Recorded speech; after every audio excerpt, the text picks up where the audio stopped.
Wadhi kama chelon Jolupo hei nam lulwe koro kwa mondo mi obed motang' seche ma gintiere ei pi e yor geng'o masiche ma ikelo kod le mag pi kaka rao kata nyang'.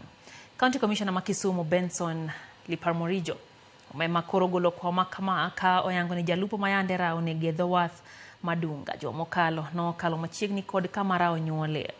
Liparmorijo bende koro nyiso Jolupo ni giluw chike moket matayo lupo kendo ni piny owacho medo keto kenge mathoth neno ni giyudo yuto mabup kowuok ei nam lolwe. We lost one person last week, I think around Dunga. I'm told the fisherman stumbled on a hippo, and that hippo somehow toppled the canoe, and our life was lost. We say sorry for that.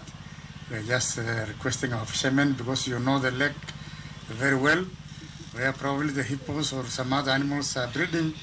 I think it's important you avoid such places, because usually for an hippo you cannot come between it and the water, or also where it has the young ones, you cannot move closer there. It's always not safe.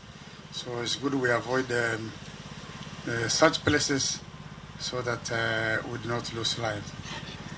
For the fishermen also, let us use the right gear so that we don't use the nets that have not been certified, so that we avoid conflict with our fisheries department and even our Kenya Coast Guard officials.